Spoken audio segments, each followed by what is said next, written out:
చూస్ country delight, live better. ఇప్పుడే country delight యాప్ని download చేసుకోండి.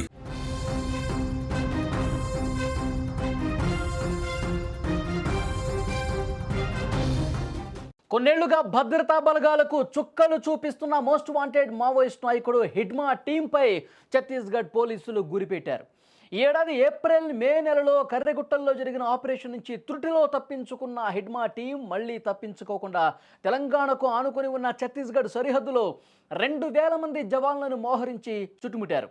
బస్తర్ అడవుల్లో డిఆర్జీ, సిఆర్పిఎఫ్, ఎస్టీఎఫ్ బలగాలు అస్త్రశస్త్రాలతో సరిహద్దులో కాపుగాస్తున్నాయి. ప్రధానంగా హిడ్మాతో పాటు దేవ, ఎర్ర, కేసా నాయకత్వంలోని గెరిల్లా టీంను లక్ష్యంగా చేసుకుని ఈ ఆపరేషన్కు శ్రీకారం చుట్టిన పరిస్థితుంది. డ్రోన్లతో నిరంతరం ఈ ప్రాంతంలో నిఘా పెట్టారు. ఇక అత్యవసర పరిస్థితిని ఎదుర్కొనేందుకు బీజాపూర్ జిల్లాలో ఒక హెలికాప్టర్ను కూడా స్టాండ్ బై మోడ్లో ఉంచినటువంటి పరిస్థితుంది. చివరిసారి తప్పించుకున్న హిడ్మాతో సహా అగ్రశ్రేణి నాయకులు ఉన్న ప్రాంతాల వైపుగా భద్రతా బలగాలు కదులుతున్నటువంటి సమాచారం వస్తుంది. ముఖ్యంగా అబూజ్మడ్ సరిహద్దు అడవుల్లో సవాల్తో కూడుకున్నటువంటి ఈ ఆపరేషన్లో హిడ్మా రహస్య స్థావరాలు గుర్తించేందుకు డిఆర్జీ, కేంద్ర బలగాలు మావోయిస్టు పట్టున్న గ్రామాల సాంకేతిక మ్యాపింగ్, థర్మల్ ఇమేజింగ్ ద్వారా అత్యాధునిక సాంకేతిక పరిజ్ఞానాన్ని కూడా ఉపయోగిస్తున్నాయి. ప్రధానంగా దక్షిణ బస్తర్ పరిధిలోని బీజాపూర్, దంతెవాడ, సుక్మా జిల్లాల్లో ఈ ఆపరేషన్ మొదలుపెట్టినట్టుగా కనిపిస్తోంది. గతంలో ఎప్పుడూ లేనట్లుగా 2,000 మంది ఇటు కేంద్ర బలగాలతో అలాగే పోలీసులతో ప్రత్యేకమైనటువంటి ఆపరేషన్ చేస్తున్నారు. ఈసారి ఎట్టి పరిస్థితుల్లో గతంలో తప్పించుకున్నటువంటి హిడ్మా బృందాన్ని ఈసారి ఎట్టి పరిస్థితుల్లో పట్టుకోవాలనేటువంటి ఉద్దేశంతో 2,000 మంది బలగాలతో మొత్తం కూడా సరిహద్దు ప్రాంతాలని చుట్టుముట్టిన పరిస్థితుంది. తెలంగాణ, ఛత్తీస్గఢ్ సరిహద్దు ప్రాంతాలు ఎక్కడైతే హిడ్మా తన స్థావరాన్ని ఏర్పాటు చేసుకుని ఏదైనా భద్రతా బలగాల కదలికలు కనిపిస్తే ఈజీగా తప్పించుకునే మార్గాలు ఉన్నాయో వాటన్నిటిని పూర్తిగా మూసేసి అష్టదిగ్బంధనం చేసినటువంటి పరిస్థితి. అందుకే పెద్ద సంఖ్యలో గతంలో ఎప్పుడూ లేనట్టుగా 2,000 మంది బలగాలతో ఒక ప్రత్యేకమైనటువంటి ఆపరేషన్ చేస్తున్నటువంటి పరిస్థితి. ముఖ్యంగా ఈ ఆపరేషన్ కూడా అస్సలు మిస్ కాకూడదు, హిడ్మా ఈసారి ఎట్లాగైనా మన వలలో చిక్కాల్సింది అన్నట్టుగా ఒక ప్రత్యేకమైనటువంటి వ్యూహాన్ని రూపొందించిన పరిస్థితి కనిపిస్తోంది. బీజాపూర్ కావచ్చు, దంతెవాడ కావచ్చు, సుక్మా కావచ్చు మొత్తం కూడా జల్లెడ పడతా ఉన్నారు. ప్రతిరోజు కూడా బలగాలు లోపలికి, అడవి లోపలికి జల్లెడ పట్టుకుంటూ ముందుకు కొనసాగుతున్న పరిస్థితి. మొత్తం ఒక వలయం రూపంలో వీళ్ళు ఆపరేషన్ చేస్తున్నటువంటి నేపథ్యంలో ఎక్కడ కూడా తప్పించుకోవడానికి స్కోప్ లేని విధంగా చేస్తూ ఉన్నారు. ఇంకొకటి, అత్యాధునికమైనటువంటి డ్రోన్ కెమెరాలను కూడా ఉపయోగిస్తున్నారు. పగటిపూట ఏ చిన్న కదలికి వచ్చినా సరే ఈ అత్యాధునిక కెమెరాలు పసిగట్టేస్తాయి. దానికి సంబంధించిన సమాచారం బలగాలకు చేరిపోతుంది.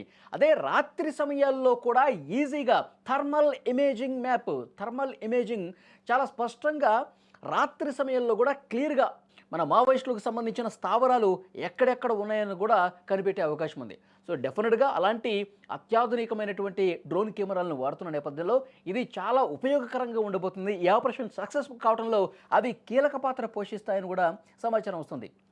ఎందుకంటే కేంద్ర ప్రభుత్వం మావోయిస్టులకు సంబంధించి ఒక స్పెషల్ ఆపరేషన్ చేస్తుంది. మార్చి 31, 2026 ఈ సమయానికల్లా మావోయిస్టు రహిత దేశంగా మార్చాలని ఒక లక్ష్యంతో ముందుకు పోతుంది కేంద్ర ప్రభుత్వం.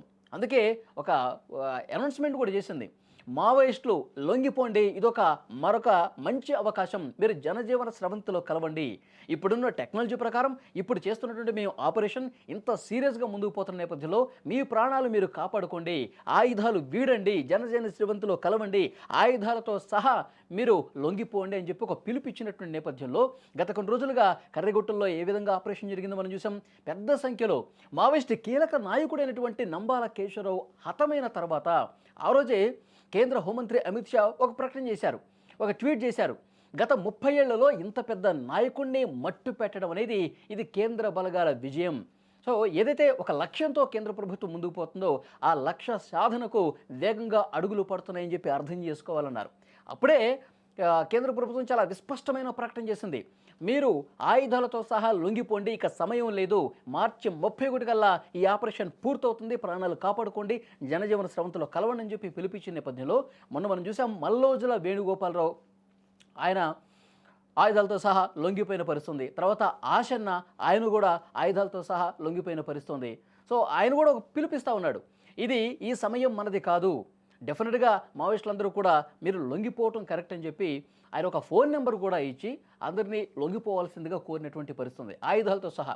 గత నెల రోజుల వ్యవధిలోనే దాదాపు 500-600 మంది మావోయిస్టులు తమ ఆయుధాలతో సహా పోలీసుల ముందు లొంగిపోయినటువంటి పరిస్థితుంది. రాష్ట్ర ముఖ్యమంత్రుల స్థాయిలో వాళ్ళు లొంగిపోయినటువంటి పరిస్థితుంది. ఛత్తీస్గఢ్లో కావచ్చు, మహారాష్ట్రలో కావచ్చు. సో డెఫినెట్గా Hidma most wanted Maoist leader. So ఇతని కోసం వెతుకుతూ ఉన్నారు. చాలా సందర్భాల్లో కేంద్ర బలగాలకు కూడా ధమ్కీ ఇచ్చి తప్పించుకున్నటువంటి పరిస్థితుంది. కానీ ఇప్పుడు టెక్నాలజీ సాయంతో వెతుకుతున్నటువంటి నేపథ్యంలో ఈసారి ఎట్టి పరిస్థితుల్లో హిడ్మా జాడ కనిపెట్టి తీరతాం, హిడ్మాను పట్టుకొని తీరతామని కూడా బలగాలు చెప్తున్నటువంటి పరిస్థితుల్లో సో ఏం జరగబోతున్నది కూడా చూడాల్సిన అవసరం కనిపిస్తుంది. సో బీజాపూర్ కావచ్చు, దంతెవాడ కావచ్చు, సుక్మా మొత్తం ఈ ప్రాంతాన్ని కూడా ఈ కారడవుల్ని పూర్తిగా జల్లెడ పట్టుకుని 2000 మంది బలగాలు జల్లెడ పట్టుకుంటూ వెతుకుతూ కూంబింగ్ చేస్తూ ముందుకు పోతున్నటువంటి పరిస్థితి ఉంది.